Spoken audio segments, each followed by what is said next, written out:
Bonjour, bienvenue. Today we're back again with another reaction video, and this video is titled "These 9 Things Offend French People," as it's kind of good to know what to not to say for when I do visit France. So let me get into this video right now and go check out the original creator down in the description down below. Let's get right into it. Let's go. Bonjour tout le monde. Welcome back to We in France. I'm Diane, and maybe this year you're heading to France on a vacation, or maybe you're already here like me and you want to blend in with the locals. Well, whatever the case, I want to save you from majorly embarrassing yourself. I always enjoy these type of trust videos. Me, there are a few surefire ways that will offend the French faster than you could even buy a baguette. So I want to jump right into it. And let me say up front, I just want to point out one thing. The level of offense in what I'm going to talk about here today, it depends on the person. You know, there's always nuance. It depends on someone's upbringing, their class, the context of the situation. I understand Some this. French people are just going to brush these things off like they're no big deal, maybe laugh, maybe not even care. Some people might be a little slightly annoyed, and others might be deeply bothered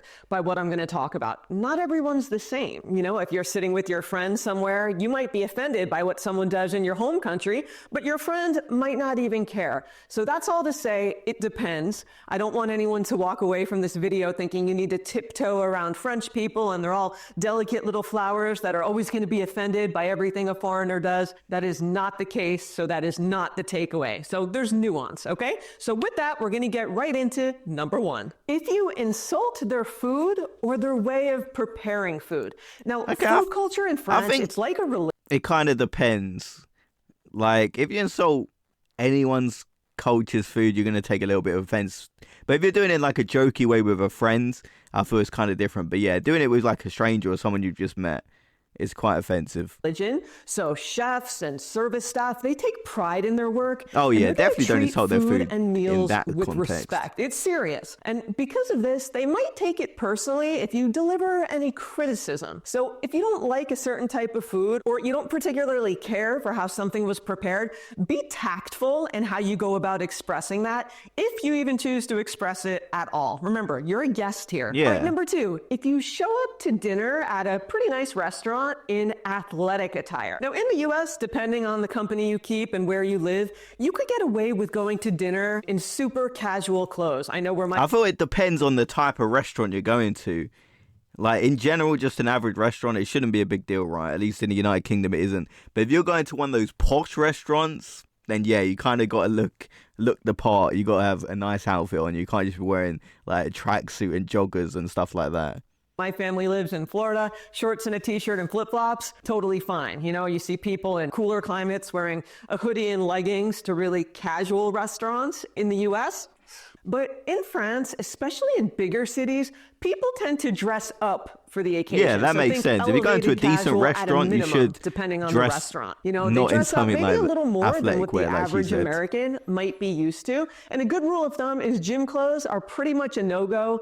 Gym clothes, like your old sneakers and sweaty clothes, whatever, that's just for the gym. It's not a fashion statement. Overall, I'd say French people generally associate how they present themselves with having self-respect. So showing up to dinner in yoga pants and old sneakers is basically communicating that you don't respect yourself or your hosts enough to show up in a proper outfit. So keep that in mind. And of course, I want to point out that French people do wear sneakers and t-shirts and other more casual looks, but just not out to eat at a nice restaurant. Yeah, a nice restaurant, that makes sense. I thought you would get the same looks if you did that over in the United Kingdom. So that one isn't that surprising. Or to a dinner party. And if you're curious about what the French wear, if you want to fit in here, I have a blog post I'm going to link below over on weinfrance.com just about how to dress in France if you're curious. So check that out. All right, number 3, if you bring a bouquet of chrysanthemums to a dinner party, or les chrysanthèmes in French. Now, you're going to see these all over florists. Colorful bouquets of chrysanthemums,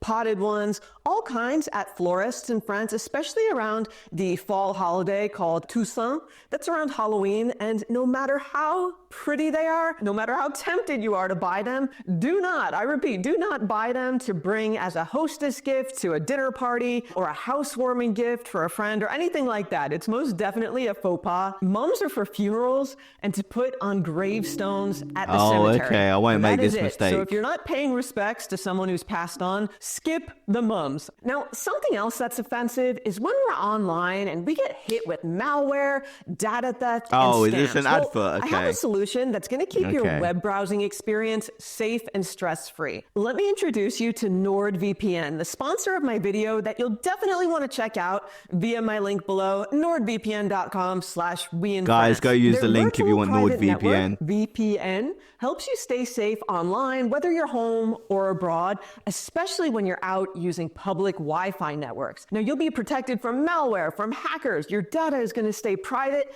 and your online activity will not be tracked. NordVPN basically this is quite a long advert. Mind its own. So I'm gonna skip it, but you guys go use their code if you want NordVPN. You guys have probably seen all the adverts about NordVPN, so I'll skip that one. Video. Okay, number 4, speaking too loudly out in public. Now, Americans and other nationalities, I don't want to finger point, we're not the only ones, we have a reputation for being loud. Now, you can always spot the American tourist because you can hear them from across the restaurant. I've been there. I know you have too. And the French, I'd say they tend to be a little more discreet. Yeah, I feel that's the same over here. Like, you can't be too loud, especially in a restaurant. I mean, you have to keep your volume a bit down. Obviously, you don't have to talk in silence, but yeah, when people are too loud, it can be a bit annoying. And keep those volume levels a little bit lower than we might be used to. So if you're an excitable kind of talker, and I feel Americans are definitely louder. That's just something to be aware of. You might want to try to speak a little quieter in French, just so you don't call attention to yourself and disturb the people around you. So if someone across the room can hear your private conversation, or you're turning heads from across the street with your headphones in because you're on the phone and pretty animated and other people are hearing you, that's a sign to take it down a notch. The worst thing is when people do this in the morning on the bus. Let's say you're going to work, you're going somewhere really early, like 5 a.m. and you got someone so loud talking on the phone or talking to their friends on the bus, and you're thinking, man, be a bit respectful at least. All right, next, telling someone to smile. And this would happen to me in New York City back when I lived there, when I'd walk down the street, just deep in thought, getting ready for the day, just walking alone. And my default neutral face was blank. I don't and I didn't then walk down the street with a big toothy grin just for the heck of it, and sometimes construction workers would shout and be like, hey, smile. I'd hear people say this to others in the US, always men saying it to women, I'll add. And you might think it's like a harm. Yeah, this is definitely something that happens mainly towards women. And normally there are weirdos who do say that. She's kind of right about this, but yeah, I feel over in the United Kingdom in general, most people don't tell people to smile unless it's like she's kind of describing weird, creepy guys. Harmless thing to say, telling someone and maybe to you're a normal smile, guy who does it. I'm not saying all really guys, that you in tell the women to US, smile. some of us just wear stress or concern or just a blank expression on our face when we're just alone walking down the street, and covering that with a fake smile just to please others. It's a bit I don't think rude is to always ask a good that. thing. But anyway, I've never heard of this in France. I've never been told to smile in France. And if you do that to a French person, they might find it really annoying or even I would never do that. Yeah, that's weird. Just to, smile for the sake of it. And it turns out in some countries, a smile is earned. It's not freely given. And the default face in France isn't a fake plastered on smile just to put on so others around you are at ease. It's just not the same here. Next, walking right up to someone and immediately start speaking English. Now, I see this all the time here in France in touristy places when foreigners of all nationalities. Yeah, you also always got to learn the phrase of, do you speak English, in the language of the country you're going to. I'll always try and do that at least. Approach French people without any effort, without even a bonjour, nothing. And I remember back in New York City, back in the day, I would be approached by tourists pretty frequently. I lived down by the stock exchange, tons of tourists. They didn't speak English and no hello, nothing. And they just started talking to me in their native. Yeah, this has happened to me in London quite a bit. But normally if someone asks me, I just whip out my phone and use Google Translate. But yeah, it's quite rude to not even ask in the language of the country you're in. Language, just hoping I would understand. And at the very least, it was awkward. In France, it's kind of offensive. So don't do this in English to French people. And I'll say, yes, people who work in tourism, they'll have at least a conversational level of English to do their jobs, of course. But don't take it for granted. Yeah, now, most people obviously aren't going to have and you immediately start speaking that English, level of it's going to English. automatically turn them off it's going to come across as entitled, and Quite that's rude, just yeah. not how you want to be. No one expects tourists to speak perfect French or even speak conversational French. 99% of tourists do not speak any French. But basic common courtesy goes a long way. Everyone can learn a few words. If you learn one, make sure it's bonjour. Bonjour. Hello. Okay, They I are know that one, of appreciated. course. I talked about that 100 times. I have an entire video on why you should never skip that obligatory word, so I won't repeat it here. Watch the video. You always want to start with bonjour and then ask, does someone speak English, instead of assuming that they do. And you could say, parlez-vous anglais? Parlez-vous anglais? Yeah, I And remember if that they one. do speak English, they'll tell you. If not, do your best. But remember, politeness wins always. Next, filming people or their wares without asking first. Oh yeah, if you're a vlogger, you always gotta film. Like, make sure they know you're filming. Don't be a weirdo who films without asking people. Like, you see those streamers. Because I'm speaking about like American streamers and UK streamers.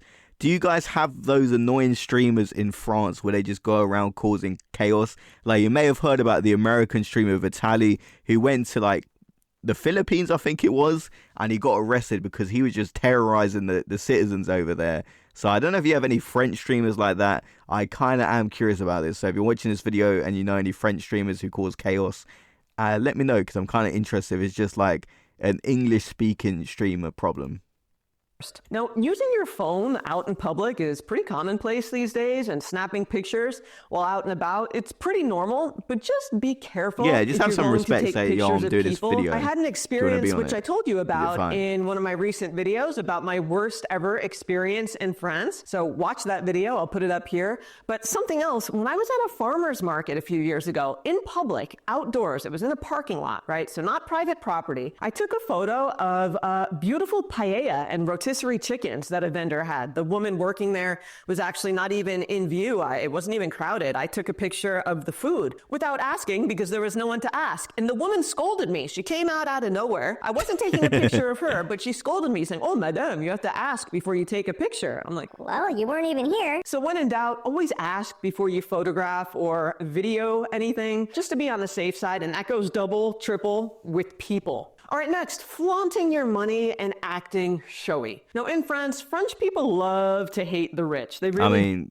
this is something I can't do. I haven't really got much money to flaunt, but I get, yeah, it would be annoying if someone came over and started showing off like that. do. And when it comes to Americans specifically, they feel, I would say that money creates this sense of entitlement. And I know you've seen it because I've seen it. You see tourists acting like they own the place and talking loud. And then when the French don't bend over backwards to them, maybe like the treatment they're used to back home, and instead they're treated like any other French person, regardless of their wealth. As they you feel should. slighted, like they aren't special, and then the French get branded as rude or unfriendly. Now, in France, having a lot of money is seen as suspicious, and if you're going to be showy and flaunt it, that's even worse, you know? And just something to keep in mind is there are two things money can't buy: class and respect. So be discreet. That's a theme here. Next, immediately coming on strong with personal questions. Okay, yeah, people like that who flaunt their wealth are definitely the worst, where they're trying to show off,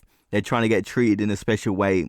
Very annoying. And as I get older, I realize, like, money's good to have. You want to have a nice house, even a decent car. You want to be able to look after your family. But people who show off are just the worst. Like, you can have money. I have nothing wrong with that. I wish I had some more money, but you don't need to show off and treat people like trash. Things like what you do for a living, how much money you make, just personal questions.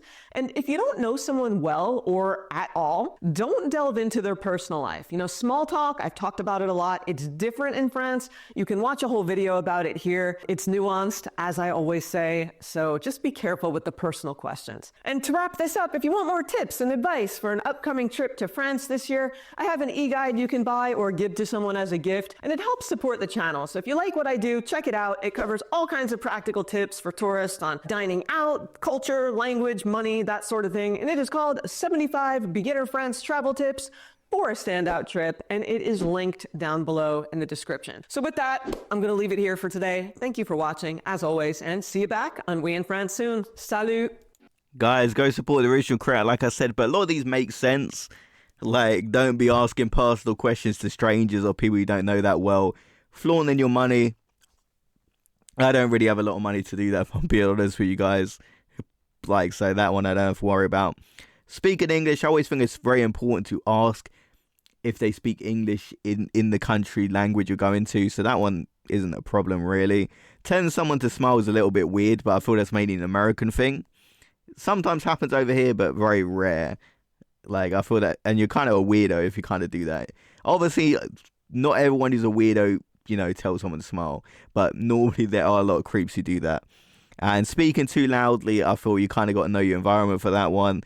And the flowers, okay, that's a good thing to know. And dressing up for the restaurant, you've got to have proper attire. I feel like it kind of depends on the restaurant you're going to. Maybe it's just me, maybe I'm wrong about that. And insulting the food is quite rude. So I feel this is pretty basic stuff. A few things like getting permission before filming, I thought makes sense as well, because I do want to obviously film some vlogs over there and stuff like that. So obviously got to get permission and stuff like that. So I'll see you guys next video. Have a great day, everyone.